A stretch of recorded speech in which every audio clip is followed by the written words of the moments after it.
You send them on WhatsApp, they give you money. You may be very good at doing videos on YouTube. You may be very good at computer repair. But if you are not registered, you'll be limited in many ways if you don't have a formal legal business. My friend from Masaka was telling us how he registered their business. Even on YouTube, without you being registered with a TIN number, YouTube may not be able to send you the money according to the legislations which are coming up. So you need to, that's why we brought in this. Don't ask why this is WordPress. Why are we learning about URA? WordPress is connected to URA if you don't know. A lot of revenue comes to URA because of WordPress. WordPress has paid a lot of taxes and built roads in Uganda if you don't know. Because the entrepreneurs have made ventures, they have made websites, they have made money, and they have paid taxes. Are we there? So WordPress is supporting you to have a good hospital in your village. So at this time, we are going to listen from our facilitator, who is going to tell us more about how can we become legal, like 24 Tech Time Uganda Limited became legal. You're welcome. Hello, entrepreneurs and web developers present. I'm glad to be one of the speakers at this event, and I've been given a topic about formalizing your startup stroke freelance business with URSB, URA, and SSF. And I realize the biggest population today here are students, people that are just being groomed up into the working world. When we talk about a startup is like a business that is just beginning, an idea that you're just putting up into becoming a business. What is freelance? Freelance means somebody who is skilled. You have the skill, maybe like you're a web developer, and you have acquired the skills of creating a very good website, but you're not employed anywhere. You're free and available to be hired by anybody who is in need of your service. Before I move forward, let me first introduce myself. Speaking to you, my profession is in water engineering. If those who don't know water engineering, we are the people who are concerned with rainwater systems. If you're interested in putting up a rainwater harvest system in your house, if you're interested in building up a water system, you're tired of the national water bills, and you want to start your own water system at home using an underground water source, you contact a water engineer. If you need modern plumbing systems in your building, you contact a water engineer. That's where my profession is. But I'm also passionate at entrepreneurship, beginning up businesses, investing in ventures that can bring in money. I'm also a community educator because I like impacting lives and bringing hope in people's lives. As an entrepreneur, my passion at entrepreneurship led me in being a co-director at ShareBuilt Uganda. I'm one of the directors at ShareBuilt Uganda, one of the sponsors of this event. And that is how I have known about this event, which is under web development and ICT world, which is not my actual field. But at ShareBuilt Uganda, one of our businesses is web development. So that's why I'm speaking to you, and yet I'm in a different kind of field. Okay. Going at our topic today, let us imagine Sarah, because I have already explained what a freelancer is. Let us imagine Sarah, a web developer, and she's skilled at web design. She wants to provide services to organizations, schools, and the entire community. But she is not having a formal business, nor a bank account, nor a bank account. In other words, You're from school maybe, you're skilled at web development, you could be a graduate in ICT or something. Imagine you're Sarah. You have a team that you work with, you can get clients and you develop for them the websites, very good websites, maybe even have a website yourself. You're on social media everywhere, but you don't have a registered company. You're not formal. Let me first pose a question to you. What challenges do you think you would meet? You could be maybe an electrician or a beautician, having a very good salon, or maybe a water engineer like me doing business. I can get contracts and I do people's very good work, but I'm not registered anywhere. I don't have a TIN number. I'm not known in any way. I'm not branded in any way. What challenges might I meet? Please, someone. I would like. Here.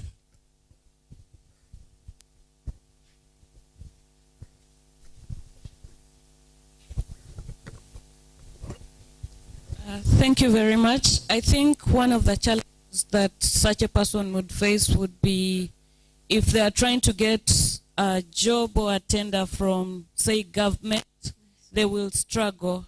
Or NGOs, they'll struggle because they usually work with only formal registered organizations. Okay, thank you so much.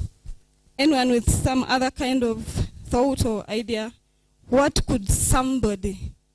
challenges can somebody meet by just being a freelancer who is not compliant with government procedures in any way?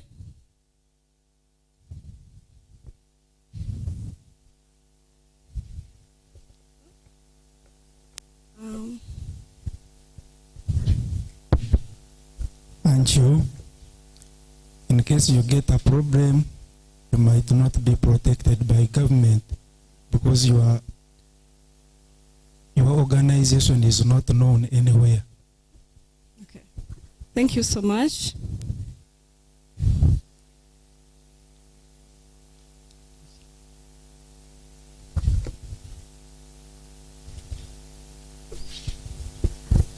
You may also not have the opportunity to enjoy a large market share, for example, in East Africa, since your business is not registered. Okay. Large market share. Okay, let me proceed. Thank you so much for the contributions.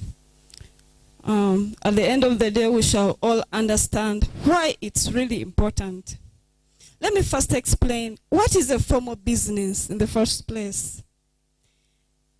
A formal business is one that has registered with the Uganda Registration Services Bureau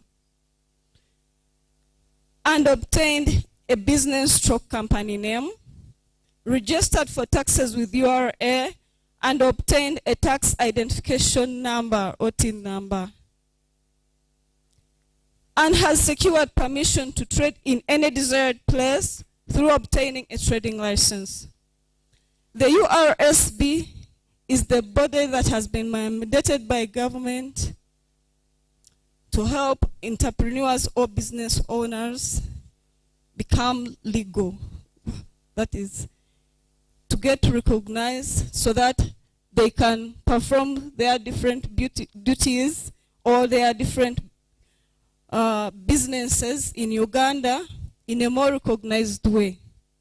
So, as somebody who is having a startup or a freelancer, it's very important to find out more about this URSB, as we shall discuss more or as you shall find out more. It's the URSB that is mandated to give you a business name, a legal business name. It's very easy for you to begin calling yourself, I'm called Pema Freight Services. I'm dealing in imports and exports. And you just call yourself. But when you go to URSB, you realize that when you submit that name, they'll carry out what they call a name search. And you'll find that maybe that name search was legally taken by somebody else. So it's very important for you to go through the procedures of URSB so that you can acquire the legal business name, so that you can get the certificate of incorporation, and so that you can now go ahead and brand yourself with that name in whichever way you want. Then the URA. The URA is the Uganda Revenue Authority. It's the body that is concerned with collecting and managing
according to the laws of Uganda, an entity that is registered in the Constitution.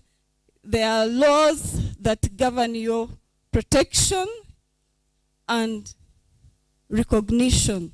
Apart from that, when as an entity you can not open a bank account if you're not registered, because one of the requirements for opening a bank account is a certificate of incorporation, the IDs of the directors, Form 7, Form 8, Form 10, Form 20, Form 18. Those forms, you cannot get them from else except from the URSB.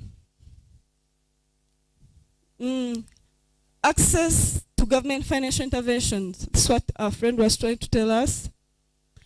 The government usually puts up so many opportunities.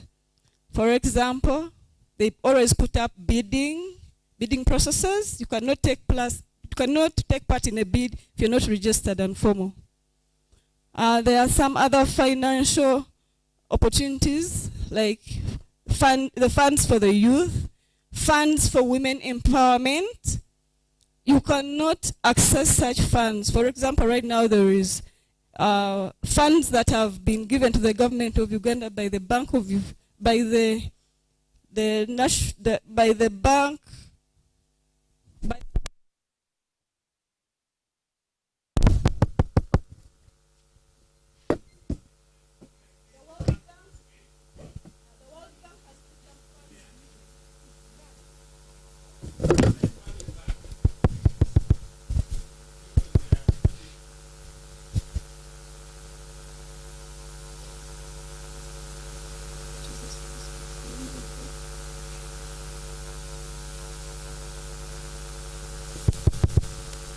Okay.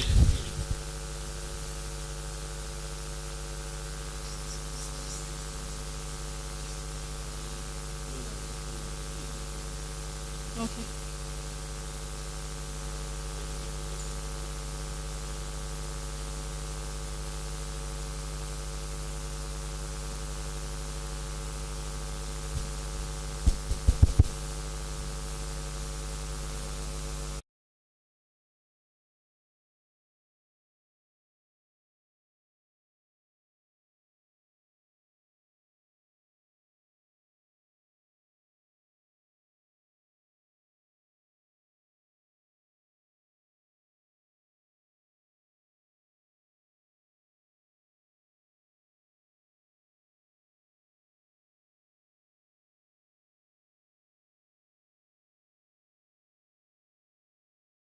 Credibility and trust with clients.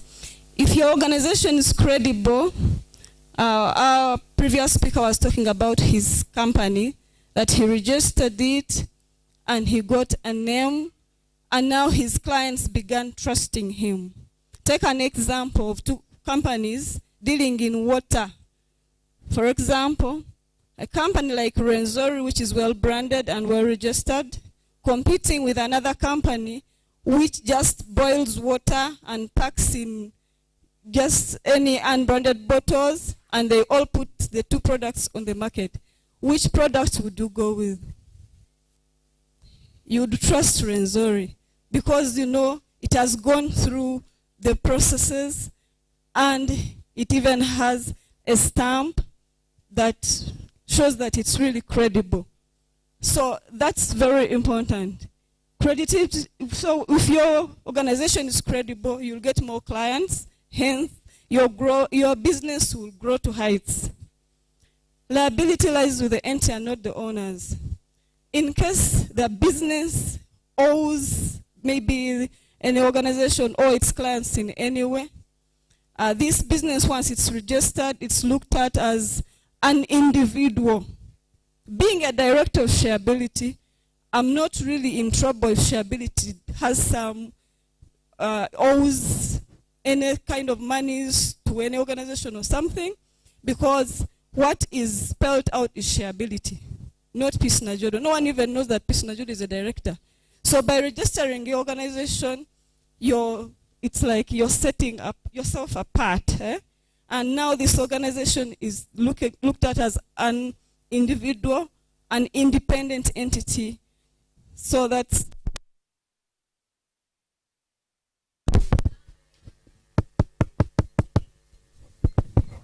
okay.